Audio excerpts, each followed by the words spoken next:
Alright, hey, welcome back, guys. Um, it's kind of a weird way of recording this audio. I have the video already recorded. Right now I'm just watching it over, same as you guys, and I'm just speaking over it. I think it's going to be like this for the next few videos. Um, I have a mic and everything. That's what I'm using right now. But I mean, man, my dad was there, and it was so I just couldn't do it. I just couldn't speak and record at the same time. It was so embarrassing for some reason. But yeah, next few videos are gonna be like this. I won another vehicle off Copart, and on that video, I will be speaking normally and not uh, talking over like this. Um, for right now, I just got the Dodge Dakota up here on the frame rack. I'm gonna pull that bed skin. When I was originally doing it, I was thinking I was gonna be able to save it, but it was. I mean, you'll see later on in the next video or at the end of this one that it's just too far gone. And as of right now, um, today is Sunday, December 4th. I think I recorded this video.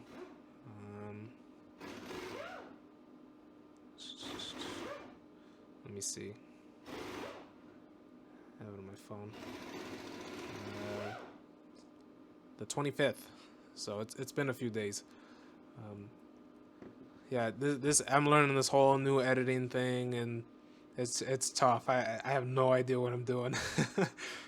you know, I'm starting to get the hang of it. I got like between these clips, I have like transitions and like a fade at the end. So I'm like a cinema editor now. Hopefully it'll get better. Hopefully I'll be able to get the audio to match up too.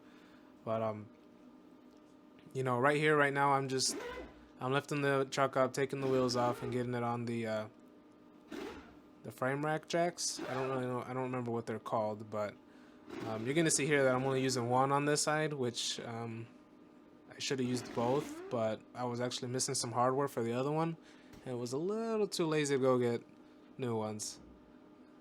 So I'm just using one on this side. I'm not gonna be pulling frames or subframes or anything. So it's just the bed skin. It's not gonna take that much force to pull out.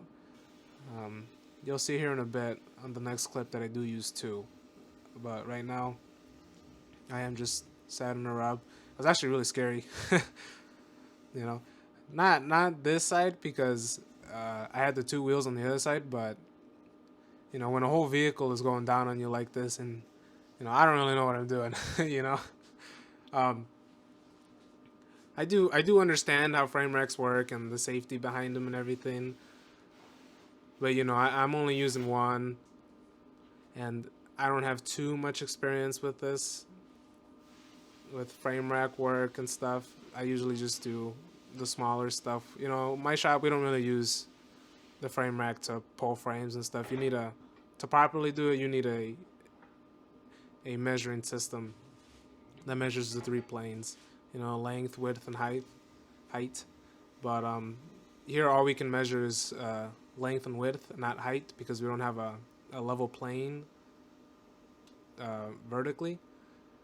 Our frame rack floor right there is not level, so we wouldn't be able to get accurate measurements. So it's not safe to go off of that. You need a computer for it.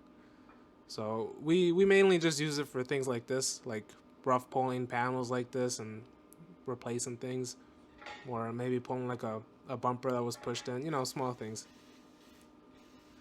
And we don't actually have a two-post lift, so this is what we use as a lift. So in terms of height, that's all we get.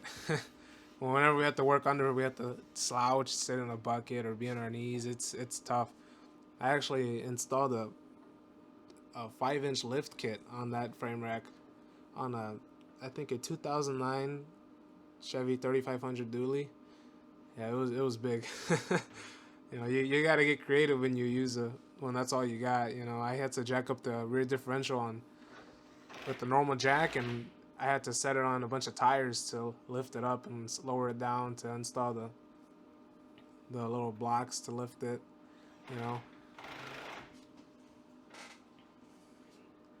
But yeah, you know, I think this talking thing is gonna be tough. This video is like 36 minutes. This video used to be like an hour and a half. You know, I don't know if you can notice it, but you know the video is sped up. It's not as slow, and I've cut a lot of stuff out, like that flare on the bed. I cut that out. That was like a 10-minute video, because I was walking around grabbing tools like I did right there, and yeah, I gotta get better at this cutting and recording the right stuff and angles, because you know this is pretty much the one angle for this whole side. You know, you're not going to be able to see the up and close, not for a while at least. Here I'm almost done with this side. I think I'm just bolting it in now. Lowering her down.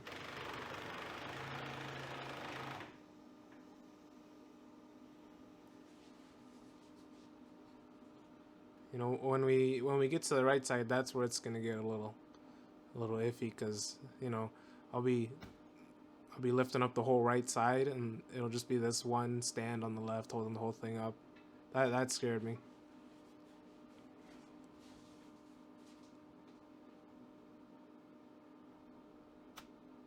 Alright, here we are.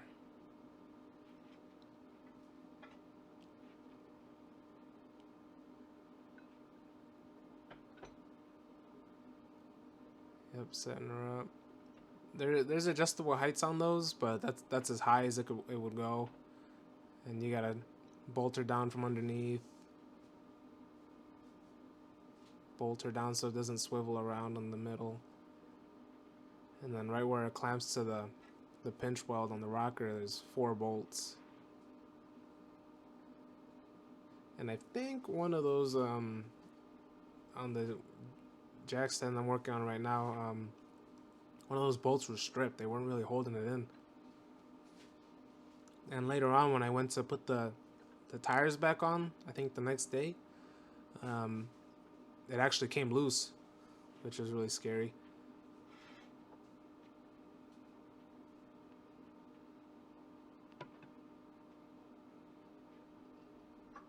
Oh jeez, I just saw my butt. It's loaded with dust. And my shirt's sticking out kind of weird too. You'll see that hoodie of mine forever. That's like my only hoodie for work. And then I have like 2 jackets.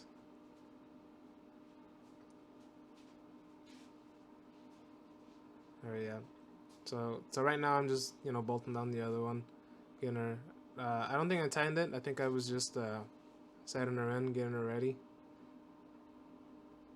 And I should be lifting it up soon.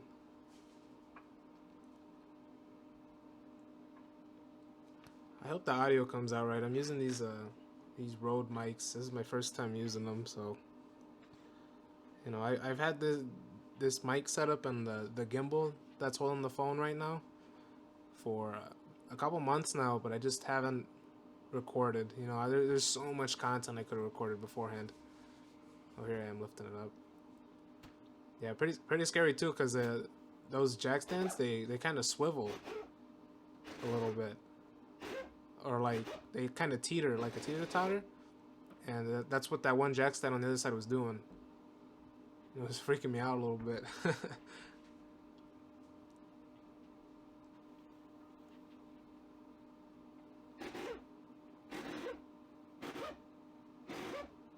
Yeah, you can see that the front of the truck is actually leaning a little forward to the left.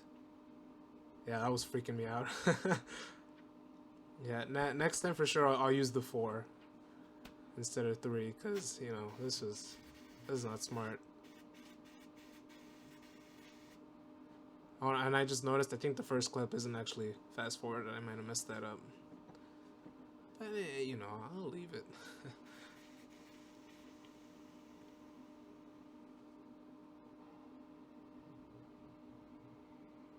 You can see from this side too that it's really clean. except for I don't. You'll see this later on, but that door right there, you can kind of see the rust. I don't know why, but that door rusted out really bad. And I actually went out into I was down in Peoria dropping off an Audi at the dealership, for some mechanical work, stuff like that. And I decided to head another 40 minutes south to a junkyard because it looked like they had a door like that was in like 99% better shape. It had some bubbling at the bottom, but I would just have to clean up the rust a little bit, and what I'm trying to say is I wouldn't have to do a whole patch panel like I do on this one, because this one is bad. I'll make sure to put it in. Well, yeah, there will be a video about it later.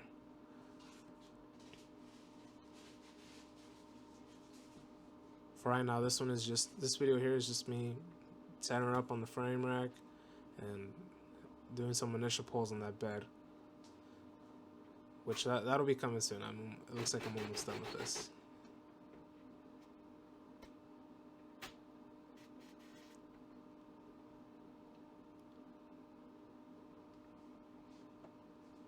I do like the color on it though. It's a nice color.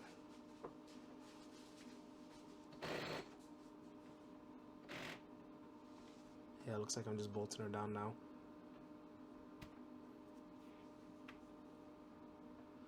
I had to do a lot of swapping between the impact and the battery, and 2 different socket sizes, and the hose between the air gun and the little air pump.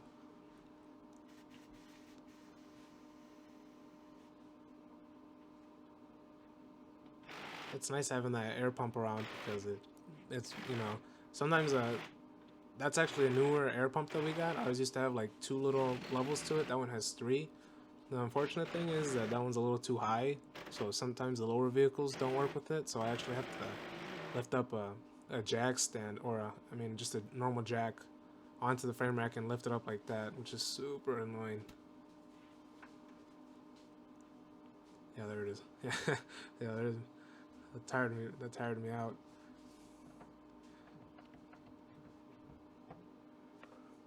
Alright. Right here I'm just removing this little fender liner piece. Yeah, the electric ratchet wasn't working. It might have some strip teeth. I might have to see if you can get that fixed. Yeah, and, here all those bolts are gonna break. They're all a little rusty and they just all break off. Yeah, that was about to break.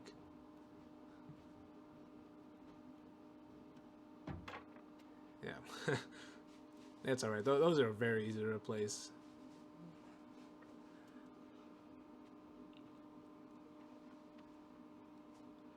And then that last bolt is right at the top left. It was squeezed in. I had no access to it. Yeah.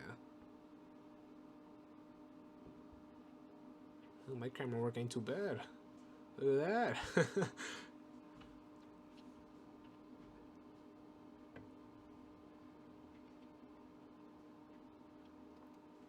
I think what I did here was I pulled it with the actual frame rack cat or pump.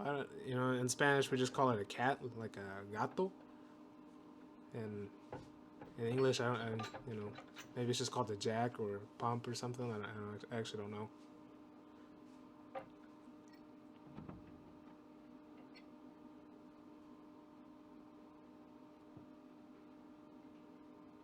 Yeah, it looks like that hook wasn't working on, so I grabbed like I actually don't know what a lot of these things are called. that big red thing, that one's specific for beds though. I know that for sure. But it's obvious I don't really know what I'm talking about here. I really don't use the frame rack much, and this is a really old one. I think this frame rack's older than me.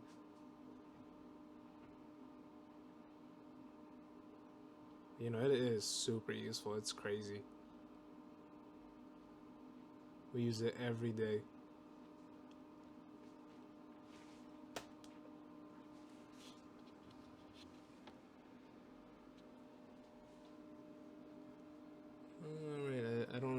doing here. It's kind of, maybe I should have cut this out of the video too. Oh, wait, there's that. That I remember. I like that. I like that clip. All right, there's actual polling. There wasn't too much force on it, so it's not that scary. But sometimes there's quite a bit of force being put on the thing, and it could like swing out and hit you, which is really dangerous.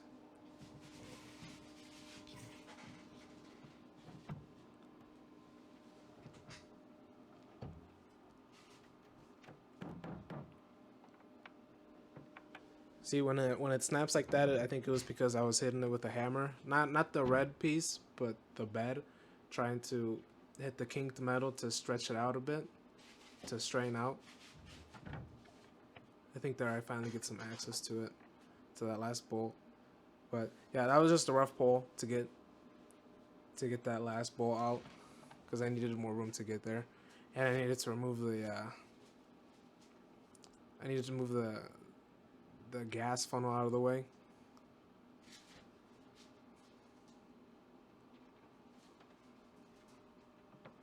Let's see.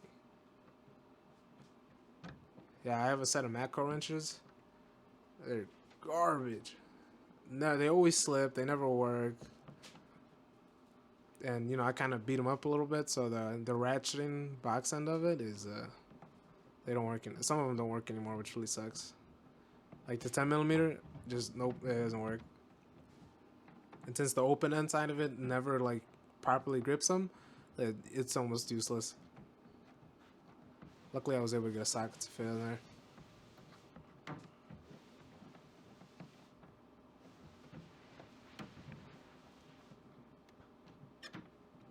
Boom, out. You can see how folded it is up there. I'll be straightening that out soon.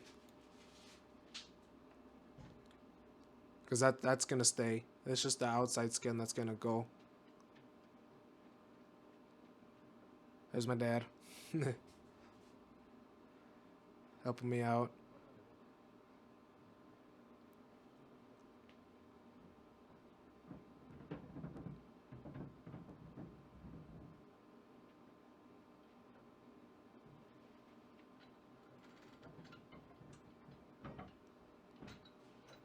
Yeah, so I'm gonna pull it right there, right where that gas cap goes.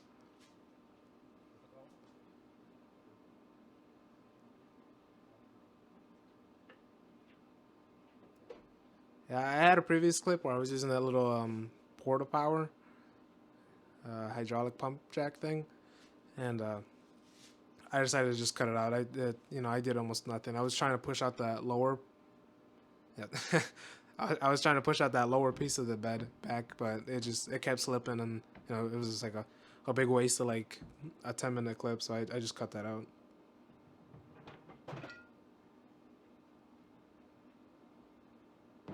Yeah, there I am. Yeah, right there, I had no idea what I was doing. I was just trying to hit those creases to sort of straighten her out a bit, with the tension once you hit it. It should straighten out a bit, but I didn't have the right pulling force on it. There was, right now what I'm really doing here is just almost nothing, honestly, because all that's cut out right now. What I did right there, it's important to pull out a little bit so it's not completely whack, but this is kind of a little bit of waste of time. The important part is where I pulled the actual end piece where the flare goes. That was important because there was, like I said before, there's metal under there that I'm keeping. So I'm actually pulling that and straightening it out, not just the outside skin, which is not worth repairing.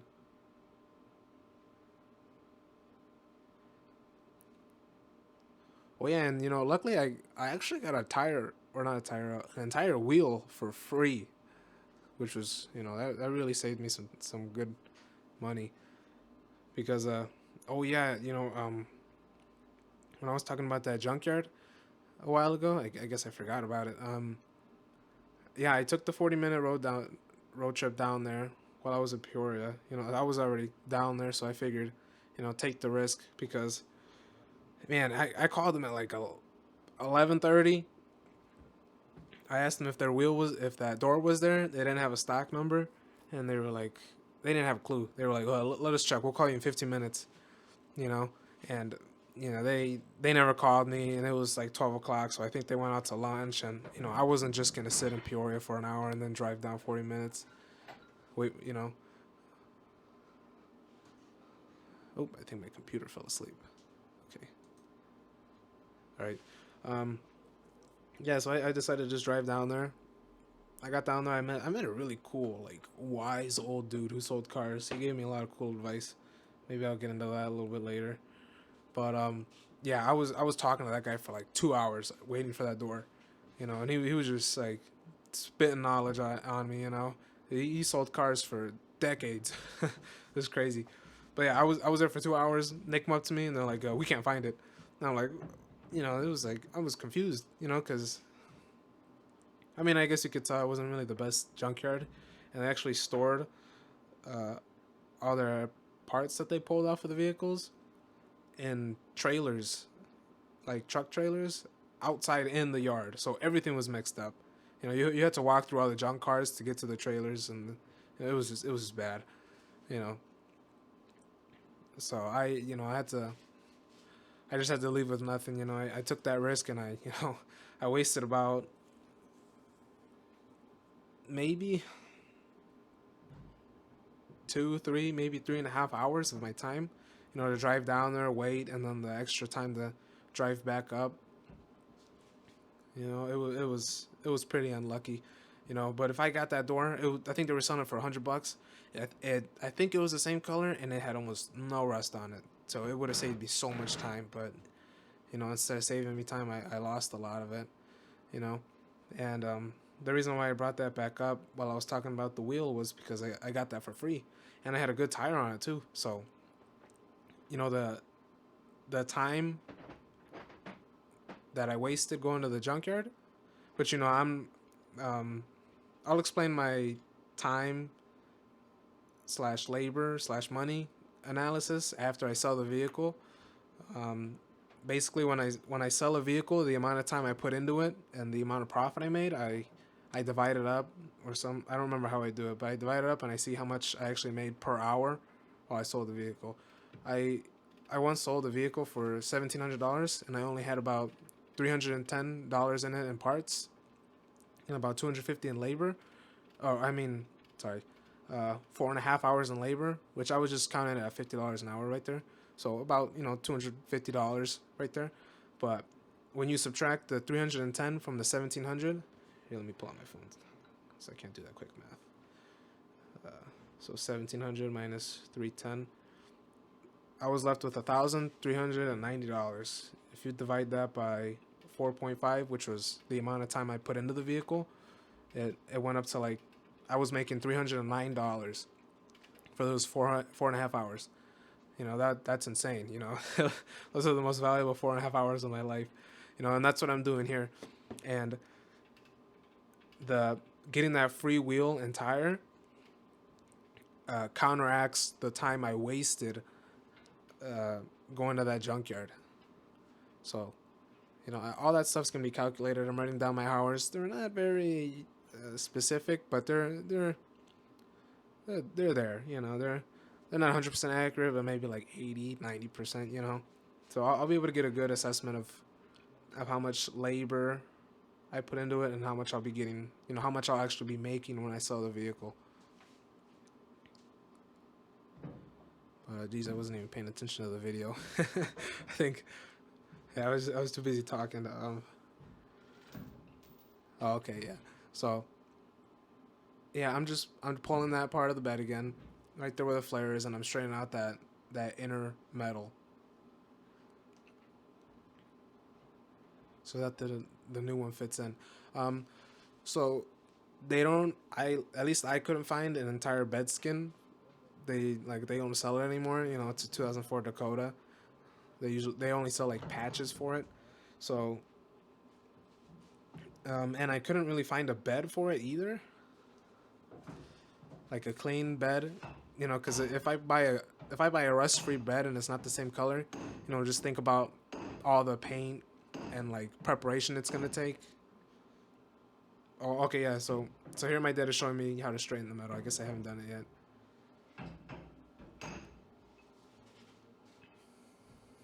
He's just hitting it with that dolly, the sledgehammer, straighten it out. There's tension pulling on the metal. You know, that alone isn't going to straighten it out, because if you pull too hard, you're just going to rip the metal, like the outer skin metal. So you just pull it with some tension, and then you hit the like peaks of the crumbles of the crumbled metal inside to flatten it out, because that tension will pull it. But yeah, they don't sell bed skins anymore. So, and I didn't want to buy a whole new bed. So what we decided to do was, and this is what I did to my S10 restoration. I'll make sure to do a video on that too one day. But what we decided to do was just cut a portion of a bed at the junkyard where I got that free wheel. And this junkyard's in town. This other one. And I'm gonna patch it in to this one. So it'll still have the original bed, but it'll have I guess I'd say half of this left side of a different truck bed. You know, just the outer skin. You'll see it in another video. And you know, it's not rust free. It's rusty. Like that upper wheel arch on I guess my donor patch, my donor skin, it's just rusted completely. It's bad. I already have a patch panel for it, so I'm just gonna put a patch on it, so it's, you know, brand new again. All that rust is gonna be cut out, and that lower right edge, see where that red, let's just call it a dolly is, under that corner of the bed, that is rusted too on the donor patch. And what I'm gonna do is I'm gonna cut out this piece from this original bed, straighten it out a little bit, and I'm gonna weld that onto the donor patch. So there's gonna be like 3 patches on it, but it's, you know, I'm gonna weld it in nicely and completely. You know, I see some people that just tack it in and then put Bondo over it. No, I don't do that. I'm gonna weld it all around, you know, and make sure both sides are rust protected. You know, obviously the outside is gonna be painted, but the inside too is gonna be painted. You know, I'm gonna undercoat the inside.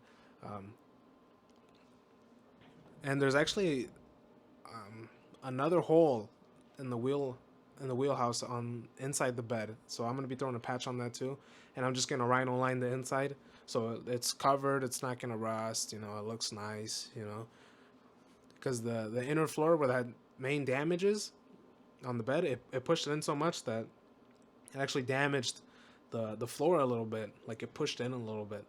I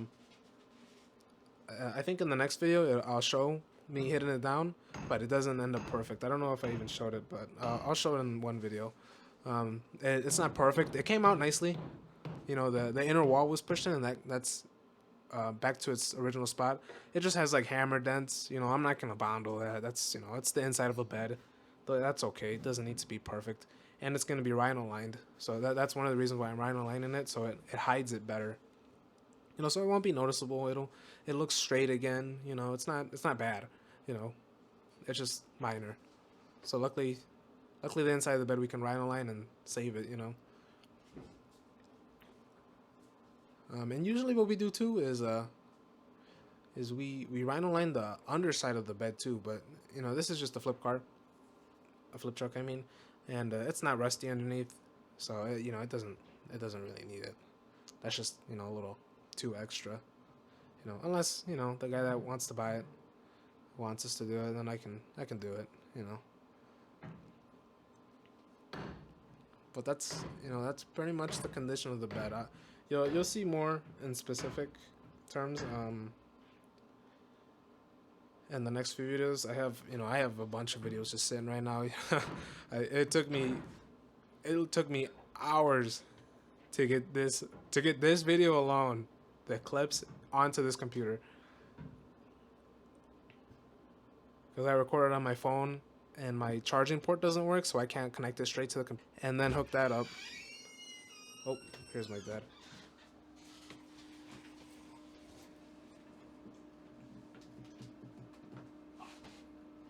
Fuck it.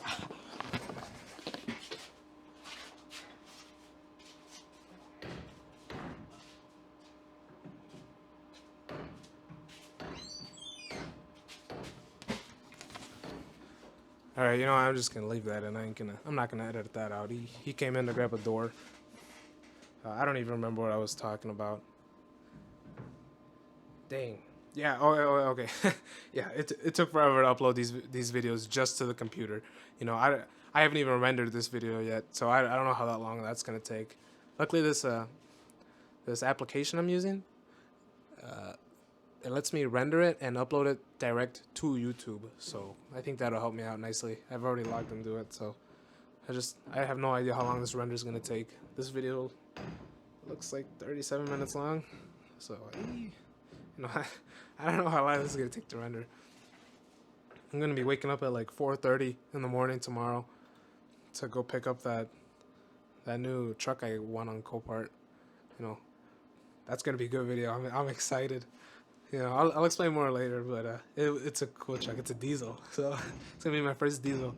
I have no idea I have no idea how to work on diesels, but I have a basic understanding of how they work. I just don't know any of the maintenance, any of the, you know, none of it. So it's gonna be cool to experiment and learn on it.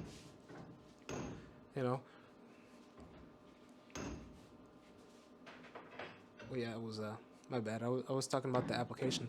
I'm using this thing called DaVinci Resolve. It's the version 18. This is like a free software that lets you edit videos, like everything: audio, lighting, color. You know, you can add your transitions, all that kind of stuff. It's crazy. And I'm just barely learning how to start this. I said it took me like 2 hours to get the video onto the computer. Well, it took me like another 3 to learn how to actually edit it. You know, I had to watch a couple videos and piece them together, cut them all. You know, there's a lot of work to get to this YouTube stuff. It's crazy. I like respect YouTubers a little more now.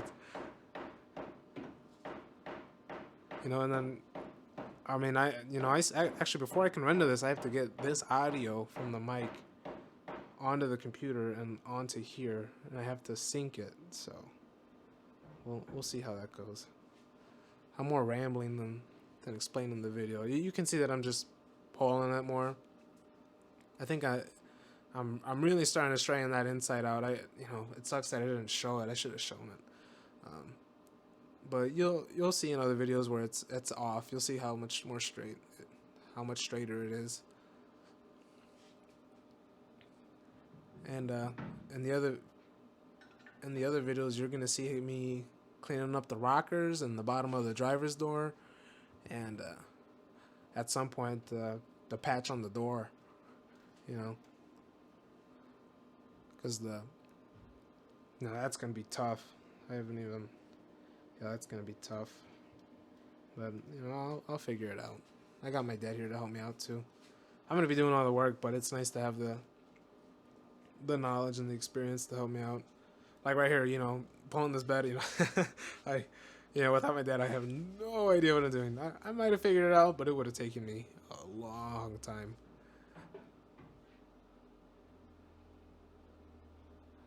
So luckily I got my dad here to help me out. Yeah, there's that little cat thing again. That little porta power thing is really cool.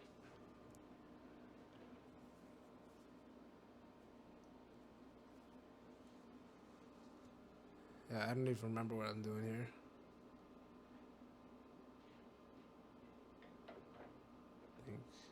Okay, so I clamped it down. I hooked it up to like a come along, and tightened it up so that lower part of the bed is not so flimsy and pushing out whenever you pull it. Yeah, I think here again I'm actually attempting to push that body line out, but it's not worth it. I don't know why I did that. There's a lot of learning here. Hopefully I can teach you guys a little bit too.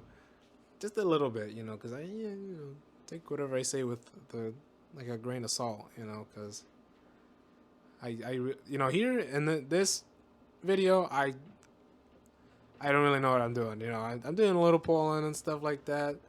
I guess the only productive thing I did was put it on the rack and straighten out the inner metal of that liner, of the wheel arch. But other than that, this is, you know, it's important to pull it out, like I said. But what I'm doing right now is not really worth it. You know, but yeah, you know, I'm learning. And we're getting there. I think I don't have my notebook on me. I have my hours written down. I think in total, and this is after I've primed the rockers and door and cut that bed piece out. I think I'm about 15 hours in. I don't know. I gotta check. Everything will come out at the end. You know, but I hope you guys enjoyed. You can see it's fading out. I guess this is too long of a fade. I gotta shorten that next time. Um, you know, hopefully this video goes up soon. I want to start uploading more. I have a lot of content. I have like 4 parts of this. Like part 4 of this Dakota is just on my phone right now, waiting to be transferred to the computer and cut and rendered and all that. All right. Hope you guys enjoyed.